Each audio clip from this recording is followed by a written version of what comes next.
नमस्कार। आज हम यूपी के जौनपुर जिले के खेतासराय थाना क्षेत्र अंतर्गत मनेछा ग्राम सभा में मौजूद हैं, जहां पर समाजवादी पार्टी के राष्ट्रीय प्रवक्ता बनाए जाने पर मोहम्मद आजम खान का जनपद में प्रथम आगमन हुआ है।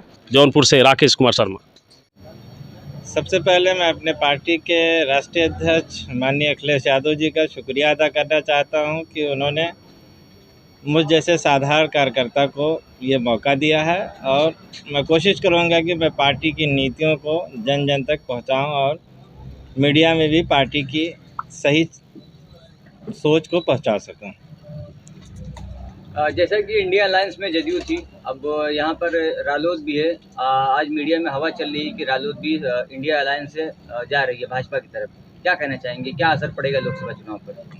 इंडिया अलायंस से जहाँ तक यूपी का सवाल है, आरएलडी, कांग्रेस, अपना दल, कमेरावादी और आज़ाद समाज पार्टी और समाजवादी पार्टी मिलकर चुनाव लड़ रहे हैं, उसमें कोई संदेह नहीं है। ये मीडिया द्वारा फैलाई जा रही अफवाहें हैं, इस पर ध्यान देने की ज़रूरत नहीं है। योगी सरकार अपना तीसरा बजट पेश की है, तो इस बजट को लेकर सपा किस उसको देख रही है? इस बजट को लेकर समाजवादी पार्टी को ही नहीं बल्कि जनता को बहुत निराशा हुई। जो 90% जनता पीडीए, जिसे हमारे माननीय अध्यक्ष आजकल अखिलेश यादव जी कहते हैं, वो निराश रही है।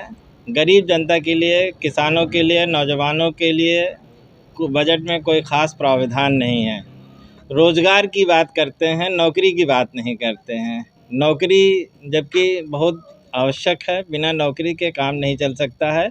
रोज़गार 10,000 रुपया उन्होंने जिसको दे दिया, उसको भी उन्होंने मान लिया कि हमने रोज़गार किया है, जबकि ये संभव नहीं है। 10,000 में कौन सा रोज़गार आज की महंगाई में हो सकता है?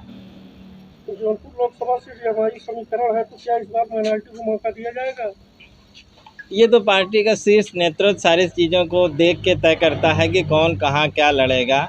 जातीय समीकरण भी देखे जाते हैं और अन्य समीकरण भी देखे जाते हैं। ये कहना अभी संभव नहीं है कि कौन चुनाव लड़ेगा, कौन चुनाव नहीं लड़ेगा। भारतीय जनता पार्टी अयोध्या राम मंदिर को लेकर राम रथ पे सवार होकर 2024 में जनता के बीच आ रही है, इस पर आपका क्या कहना है? हम लोग कभी भी राम विरोधी नहीं रहे हैं। ये तो भाजपा है जो समाजवादी पार्टी, कांग्रेस और जितने विपक्षी दल हैं उनको राम विरोधी घोषित करने के लिए प्रयास कर रही है, लेकिन जनता के बीच जनता ये जानती है कि ऐसा कुछ भी नहीं है। हम लोग जनता के मेन मुद्दों पे फोकस करेंगे। महंगाई है, बेरोजगारी है, किसानों का मुद्दा है, छुट्टे साढ़ पशु का जो मुद्दा है वो बहुत बड़ा मुद्दा है। इस टाइम किसान बेचारा रात में भी अपने घर पे इत्मीनान से सो नहीं पा रहा है। तो हमारी कोशिश है कि जो ज़मीनी मुद्दे हैं, बेरोजगारी चरम पर है, 4 साल की अग्निवीर व्यवस्था जो लाई है भाजपा, उसे हम, अगर हमारी पार्टी सत्ता में आती है और इंडिया अलायंस सत्ता में आता है, तो वो अग्निवीर व्यवस्था ख़त्म की जाएगी और आर्मी में अस्थाई नियुक्ति दी जाएगी। इसी तरह किसानों के कर्ज माफ़ किए जाएंगे। ये इंडिया अलायंस का वादा है और समाजवादी पार्टी का भी साथ साथ। अंतिम सवाल है नेताजी कि आप राष्ट्रीय प्रवक्ता बनाए गए हैं, पार्टी के लिए क्या संदेश देंगे, आम लोगों के लिए क्या संदेश देंगे, या पार्टी के लिए क्या कुछ विशेष रहेगा आपके आने का? समाजवादी पार्टी आगामी चुनाव में इंडिया अलायंस के साथ चुनाव लड़ेगी और पीडीए की रणनीति और इंडिया की टीम ये मिलके लोकसभा चुनाव में पूरा प्रयास होगा कि भाजपा को रोका जा सके, ताकि जो सामाजिक वैमनस्य और आर्थिक असमानता फैली हुई है उसका रोका जा सके। पीडीए पखवाड़ा के लिए जो चल रहा है कार्यक्रम, इससे कितना प्रभाव पड़ेगा? इससे हम जनता के बीच जा रहे हैं और बता रहे हैं कि मूल समस्याएं क्या हैं। आखिर समस्या का निदान तभी होगा जब हम समस्या का पता लगा सकेंगे।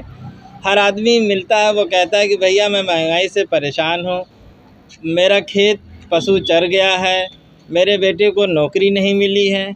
ये मुद्दे हैं, समाज में हैं, आप लोगों के बीच में भी हैं। तो विपक्ष की कोशिश है कि इन्हीं मुद्दों के सहारे मुद्दों पे चुनाव लड़ा जाए, ना कि किसी धार्मिक सेंटिमेंट पे चुनाव लड़ा जाए। उत्तराखंड में वहाँ की धामी सरकार ने यूसीसी लाया, यूनिफॉर्म सिविल कोड को लागू कर दिया है। इस पर आप किस तरीके से देखते हैं? हम लोगों का मानना था कि अगर यूसीसी लाना था तो सभी स्टेक होल्डर से बातचीत की जानी चाहिए थी। किसी एक पक्षीय कार्रवाई नहीं होनी चाहिए थी। किसी भी स्टेक होल्डर से कोई बातचीत नहीं की गई। अल्पसंख्यक एक बड़ा वर्ग है, कम से कम उसके मौलानाओं से, उनके बुद्धिजीवियों से, उनके स्कॉलर से बातचीत करके फिर यूनिफॉर्म सिविल कोड लाना चाहिए था। एक तरफा कार्रवाई सिर्फ इसलिए नहीं करना चाहिए था ताकि धार्मिक भेदभाव पैदा हो।